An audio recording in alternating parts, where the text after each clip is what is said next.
Soft speaking. Welcome to Destiny 2. It has been a freaking long time. I want to say it's been... Okay, now I gotta check. Hold up. So it's been since May. It has not been a year. I've made videos since Shadowkeep. I've only made one video since Shadowkeep. And then I think at the end of the following season, whatever the Cabal season, when like the darkness was arriving, I made a video then. So anyway, it's been 6 months. This is my last Destiny video. Thank you guys for being patient. The reason why I haven't made Destiny videos is because I haven't been playing Destiny.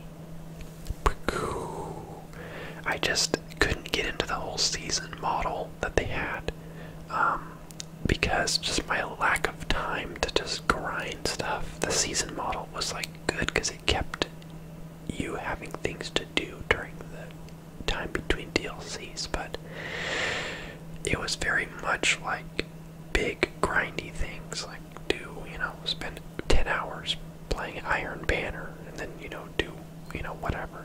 So I took my time that I could have spent grinding Destiny and just spent it on different games, and I'm glad that I did, because they just said boosted everyone's light to 1050, so it's not like I needed to be grinding my light level this whole time. They just balanced all anyway. You can see my hunter. I've already started playing. I look gross because I'm just putting on whatever the highest stuff I get is without worrying about infusing or anything. But I'm going to play on my warlock so that we can do the intro, like cutscenes and stuff, going into this new DLC.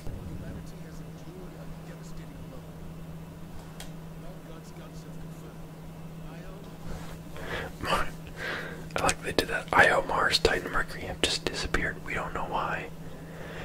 Because Bungie removed them because they were taking up too much space.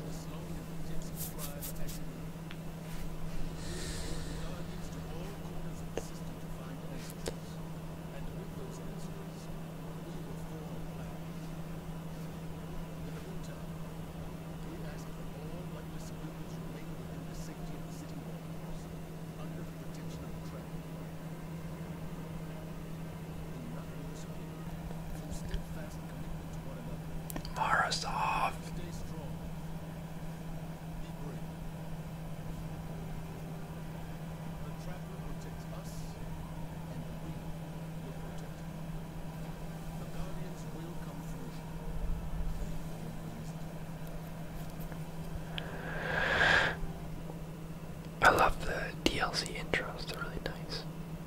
Really nice. I've been excited about this Beyond Light DLC since it was announced, but furthermore, since prior to that, where when people on the Destiny subreddit started theorizing that we were eventually going to get darkness subclasses, like back in, I want to say people threw the idea around even back in Destiny 1, but we actually started seeing some evidence of it in Forsaken.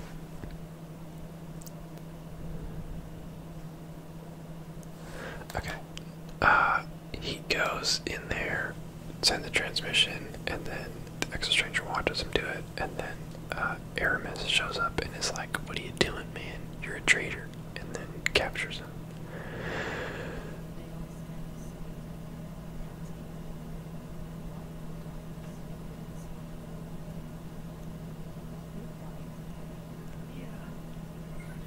Our guardian speaks.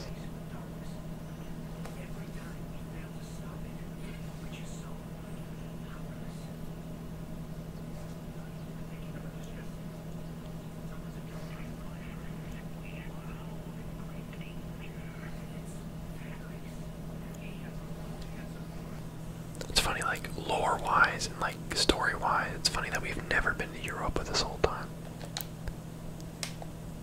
I got some old school guns on here. I've not played my warlock in a long time. Geomax. No, I don't want to use freaking.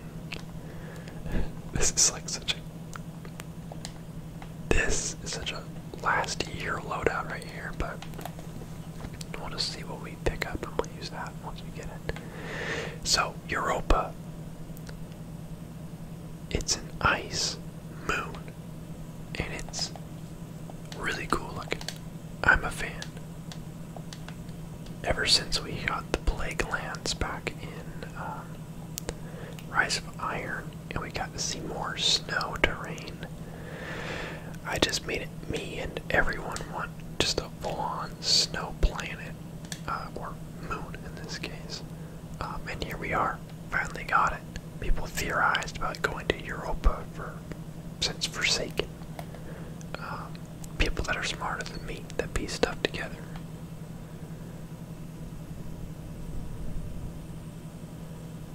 Bruh. Dude, if there's one thing Bungie always nails, it's the visuals. Seriously, in so many ways, for me, some other stuff they do is just unrivaled.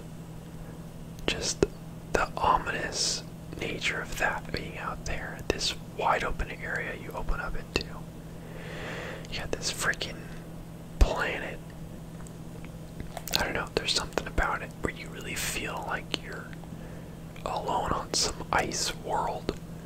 Just vast ice world. Sure, we know it's not going to be some giant patrol space. We know the map's not going to be huge in the grand scale of things, but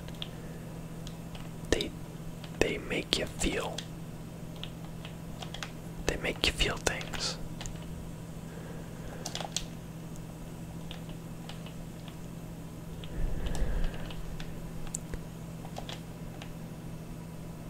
So, we're looking for a signal right now.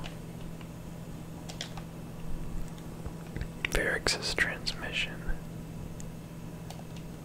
Which is here, but I guess we gotta kill everyone first.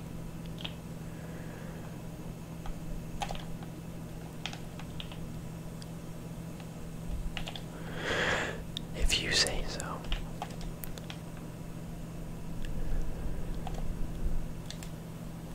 I love all the Clovis Bray tech stuff too. It's such a cool, like a sub-story. Obviously we're going into it more now and it's becoming less of a, like a side story, more of a main thing, but I always liked Mars back in Destiny 1 and like all the Clovis Bray facilities that you'd walk through, and you just kind of had to wonder back then about what, you know, what went on there. You know, human-run science division that was very, very advanced. And obviously we've learned a lot more about them since then, but where's my laser beam?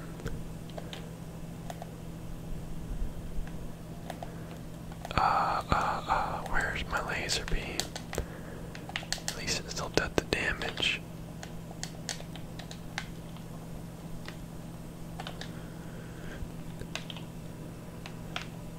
That's another thing I like about Europa is they put you in, like, it seems to be random and it seems to be able to happen anywhere, where like the snow will just kind of pick up and it will get really thick to where you can't really see just for a little bit. Like now, look, it's cleared up again. Oh no, actually it's kind of in and out right now. Like there's actual like weather that affects your vision, which I think is really cool. That is like the one thing that I wish that they would do more of, is like weather and like more dynamic day-night cycles. Because I love looking up at the sky in like Skyrim or something at night. Destiny doesn't really do that. I like to see like a planet that can rain, like heavy rain.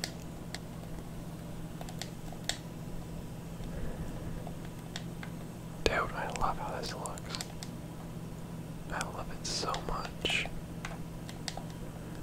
On my Hunter, I've played a bit, but I actually haven't gotten that far. I played a handful of story missions and story content, but I'm not that far. Okay, here we go. Varix gets caught.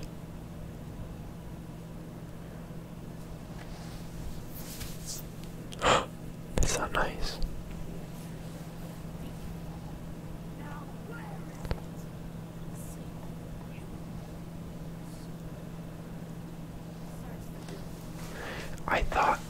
they changed voice actors on Barracks because he sounded a little different to me. His voice is like just a teensy bit a higher pitch than I remember.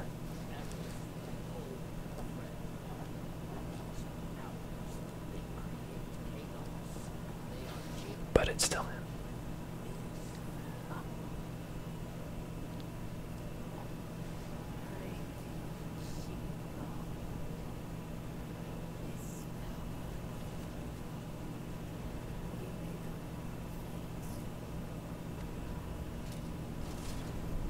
Oh, Buddy's arm.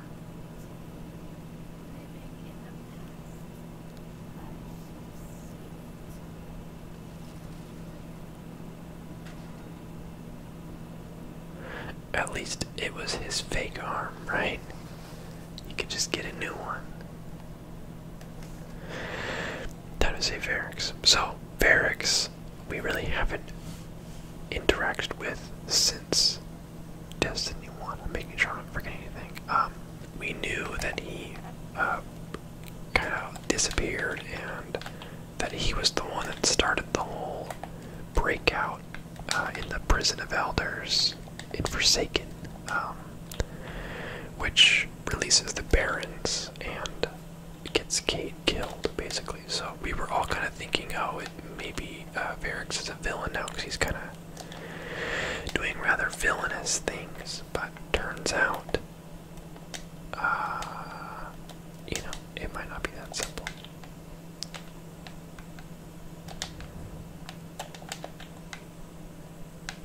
Did they just make the laser beam small? No, it feels like it's not displaying the whole thing. I'm thinking about it, man. Don't make me change my mind. You're free. And once again, the visuals. Look at that edge there. That's so sick. Bruh. And the placement of putting Barracks here so that you're talking to him and you can see the pyramid ship through the fog behind you. Also, this. This is new.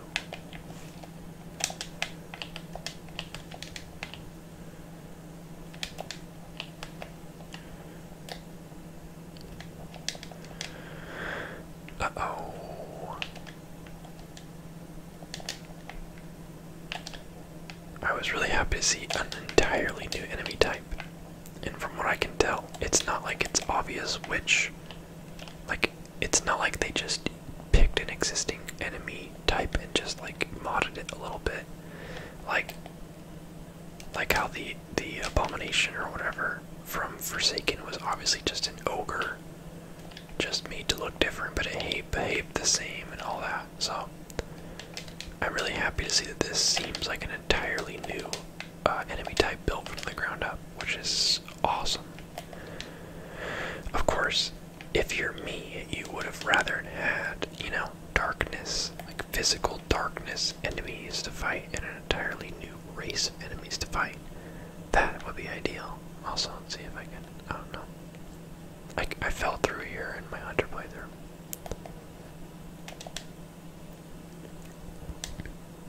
I don't know if we'll ever get to fight like darkness enemies, to be honest, because it doesn't really make sense. Like, we want there to be a darkness race, but lore-wise there really isn't one. It's kind of like the Traveler, where it's just an existing race imbued with their power. So like, we're light creatures, right? But we're still humans. So in the same way,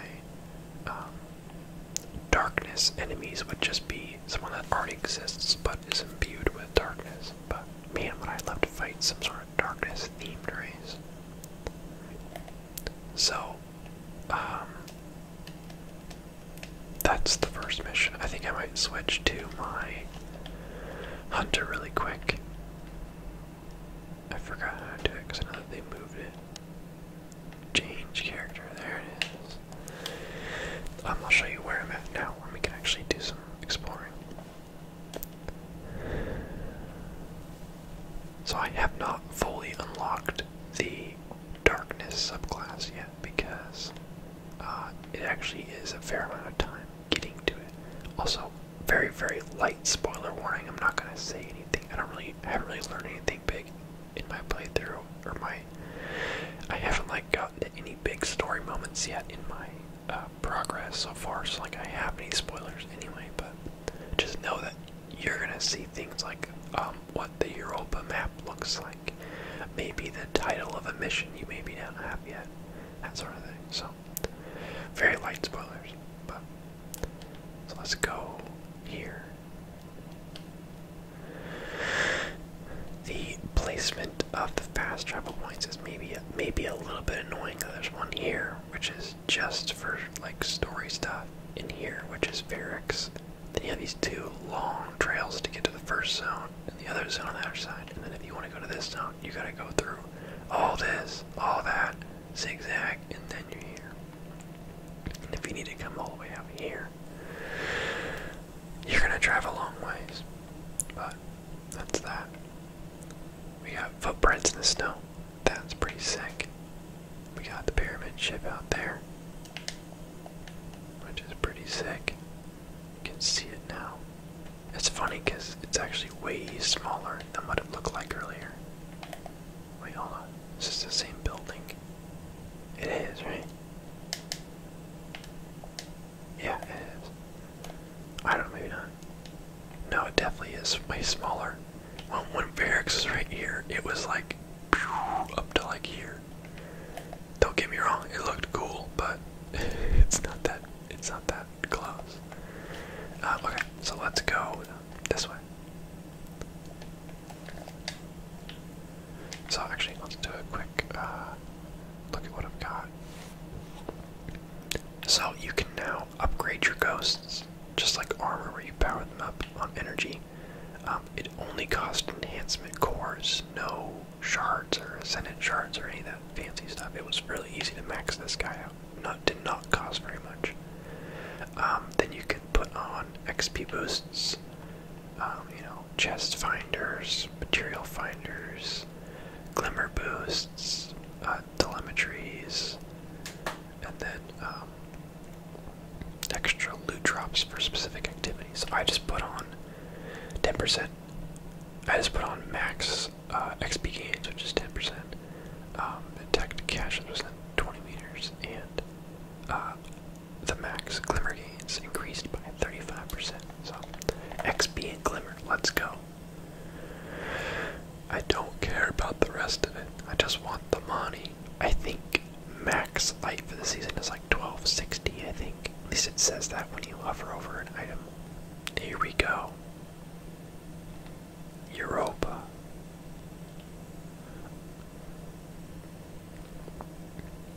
Yeah, the terrain is cool. See, this is cool because this gives you the illusion that there's just a little wreck over here. But if you go close and you go inside, you realize something. That this is a whole-blown facility here that you can actually go in and like the power's still on. I love how this looks.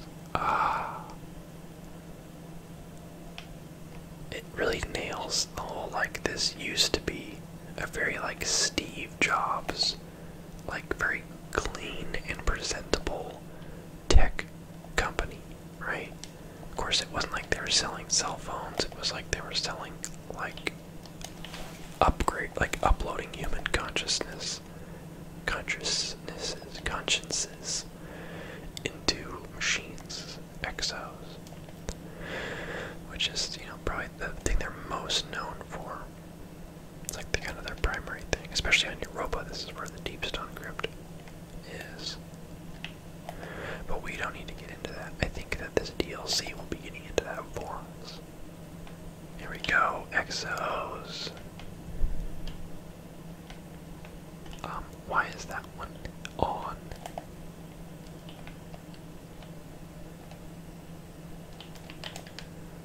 So yeah, you've got like a mixture of just like frozen wasteland and then like clean, well lit, well, sometimes well lit, like tech company stuff, which I like the contrast a lot. This is the first weapon I got for this DLC. It's a pulse rifle. It does good damage. I like it a lot, and it's got very little recoil. I'm trying to see how far do we get to go before we reach the end. Yeah, this place it reminds me a lot of Titan as far as the switching between. It's like a mixture of Titan and Mars. It's like all the ice sections on Mars mixed with all the like interior science facility areas of Titan. Well, actually, I do have a reason to be here. I have a chest I need to find. I'm a too low light level to be here, but help me find a chest.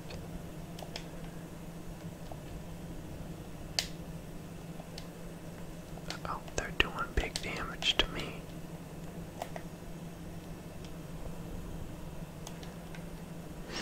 It's very nice having a full-on DLC to play with seemingly a lot of content, because, don't get me wrong, in my early days of Destiny, people would complain about Destiny, you know, charging for DLC or whatever, like, oh, I just want to buy the game and not have to deal with DLC.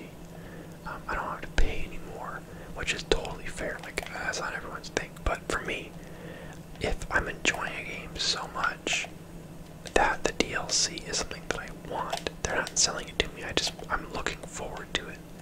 You know, it's like, it's not like, oh no, I gotta spend more money. It's like, dude, I'm down. If you're gonna make a bunch of new content for me to play, then like hit me with it, you know? So I'm an adult, I have a job, I can afford some DLC, so I don't mind how everyone's situation's gonna be different, but I miss like the annual pass. I know that they came out and said like, hey, that was too much work for our team, basically. Okay, that was a headshot though. Why did I get my knife back? Okay. So I know why they didn't go along with I know why they didn't stick with the annual pass model, because it was just too much work to have 3 DLCs between 2 giant DLCs. So I get why they didn't want to do that again, but it made me a little sad because I didn't really have anything to do, to the point that I just stopped playing. I'd rather pay money to keep enjoying this game than to not have anything that I find worth doing. Because all the good content, all the work that goes into making this kind of content, like, this doesn't come free. Designing these giant areas and all this stuff, this is worth paying for. You know, and if you're not paying for it, if you got these cheap little season model with a couple story missions, you know, you get what you pay for, and if you don't pay for much, then you ain't gonna get much. So, okay, I have not found a chest yet. There's a very real possibility that I passed it. I'm surprised it let us walk all the way over here, though.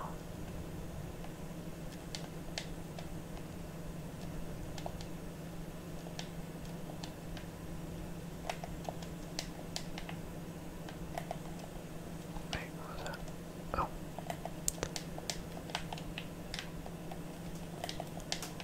Also, yes, I'm playing on PC, but with a controller.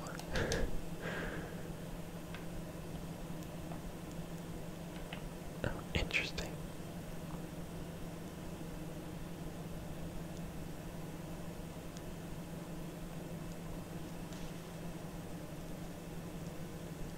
Interesting that walking to here triggered those voice lines. Alright, well, we didn't find the thingy, so we're not gonna care now. I'm trying to think what I should show you. The season pass stuff is the same. That is a complaint I do have. The DLC costs $40, and that's pretty standard for these big DLCs. Like Forsaken was $40, Taken King was $40, and both of those easily worth it, in my opinion. $40 is practically the amount of content that comes with both of those. It's like a whole new game on top of a game. So if this holds up to that size, then I will say worth it. However, the season pass, well, you shouldn't even call it a season pass, but the battle pass for this season does not come with the DLC. So you have to buy this for an additional $10. So the DLC then becomes $50. Of course, this is optional and extra, but I'm not gonna not, you know what I mean? I don't know. Because it comes with like an exotic, I don't know, I just wanted it. So, but that felt a little bit bad to spend $50, which is like just shy of literally buying a brand new game. So, do with that what you will. If that's expensive to you, then don't buy this pass. There's really nothing that incredible in it. Wait, what's this? Ghost Shell. Exotic Cipher, a couple exotic engrams, some armor. The big things are the exotic engrams and the bright dust. There's a decent amount of bright dust in here. Well, I guess not that much, but there's a decent amount for sure. And if you're wondering why I have not picked this up yet, it's because this comes as powerful, so it'll come above my life level. So I'm waiting to redeem that until I'm a little higher up on my level, so that I can get even higher up once things get a little harder to level up. Okay, time to go to the Cosmodrome. I will probably do a more heavy on playing something specifically video for this. This is just kind of, I just wanted to talk about it and show it. So, if it feels like I'm not really doing anything that interesting other than just looking around, that's exactly what I'm doing. Let's see. Let's look at. Wait, what? Exotics 185 out of 310. Oh, because of ornaments. I was like, there's no way I'm missing like 100 exotics. There's no way there's that many exotics. Okay, 1 second, Earth will be right with you. Traveler's Chosen. That's right, I never got that. You can get Terabah and Heir Apparent and Anarchy from the kiosk now. Those are ones that I never got, and I can get them now. Look at this sword. Like what the hell is that? Banshee's Whale. This makes me think that we're gonna get a story mission about Banshee. Pretty deductive of me, huh? What's this? Grenade launcher. Looks crazy. Hold the charge, release the fire. This weapon's projectiles create stasis crystals to freeze nearby targets. Look, stasis. Cool. Okay. Okay, Earth. The Cosmodrome. Beautiful. It honestly looks better than it did in Destiny 1. I mean, obviously, but like they added, like all this, I don't remember like this looking so nice. So they definitely did some work here. Yeah, the Cosmodrome always just look really nice. It's nice because like it's Earth, you know. It's like we know what this is supposed to look like. So when it looks like that, we're like, yeah, that looks pretty good. It's really cool to be back here. This is like the first place you go to in Destiny 1, so it's just a nostalgia bomb for those of us Destiny 1 veterans. Although we have come back to the Cosmodrome a couple times, so it's not like we haven't seen it since then, but it's still very cool to be back here. Oh, the memories. And they kept it very true to what it was like before. Let's go this way. I always liked it this way. But first we gotta check something.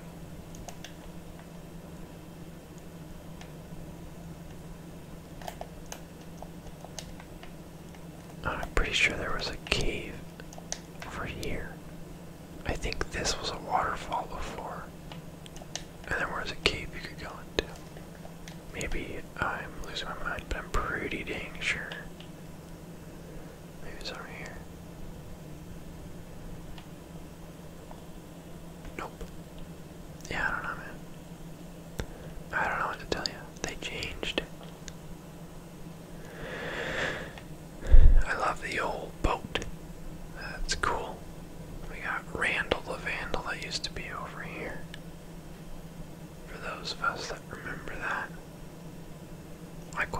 what did they do at this area? They just said no to that area. There is no other area. Why would you even look over there? So, really cool to be back here. It's really cool to see it, on upgraded graphics because it's Destiny 2. So it's next gen, or at least it was compared to Destiny 1. When I played it, I played it on Xbox 360. And then now I'm on PC, so I've got the max graphics, you know, on Ultra or whatever. So that's interesting to see as well. Here comes the pitch. I don't know, maybe.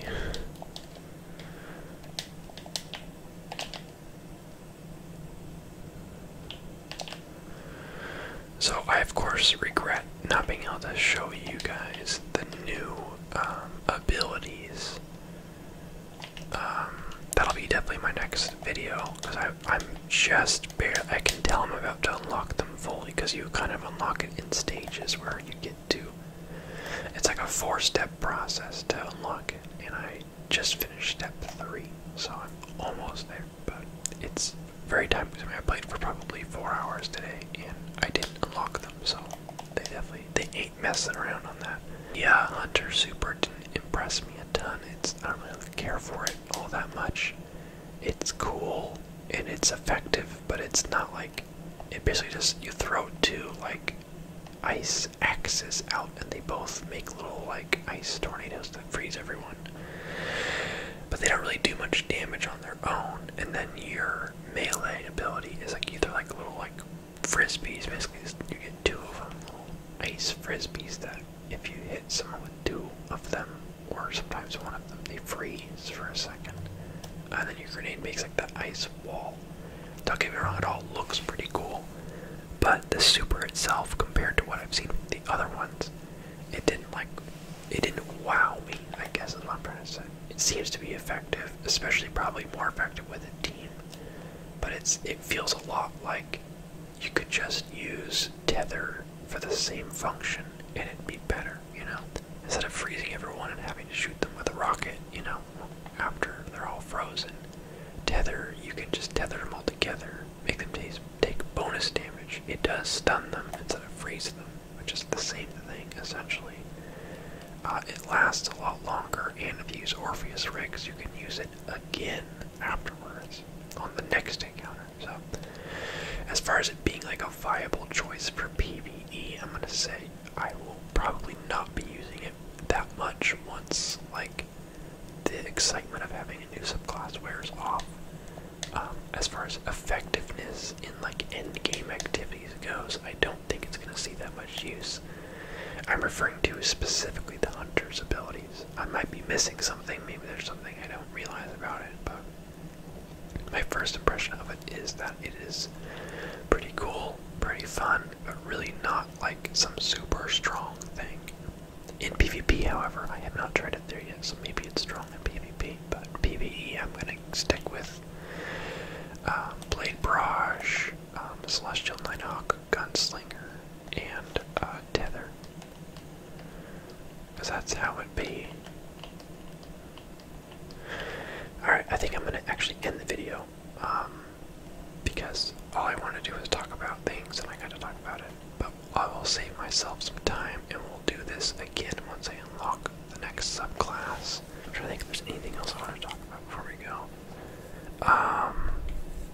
No, because I want to be smart about spoiling things this early on for myself or for others. So thanks for watching. I'll do another Destiny video, hopefully soon. I'll probably finish the story, you know, unlock the subclass fully on probably multiple characters so I can get like a feel for what I think of all of them. Maybe get a couple new exotics, and then I'll do a video kind of overviewing my more complete thoughts on the DLC as a whole and what I think about the game and the game's story going forward.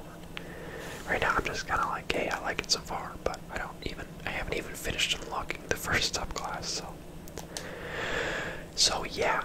But thanks for watching. I will see you guys next time. But before I go, I gotta cook someone with this Celestial Nighthawk golden gun. First, we isolate him. Make sure there are no witnesses. 222,000 damage, and it was not a headshot. Alright. Thanks for watching, guys. Thanks for being patient on waiting for new Destiny content. I was always happy to see people asking me when the next Destiny video was, because it was probably the most requested thing, was people asking for more Destiny, which makes me happy because I love Destiny. And I don't get people asking me to play Fortnite as much now. It was nice that people were pestering me about playing Destiny, which is a game that I really, really like. So, I don't know, that was cool. Maybe it's just Destiny fans are dedicated, because you have to be. So, thank you guys. Expect another one of these soon. A more complete video.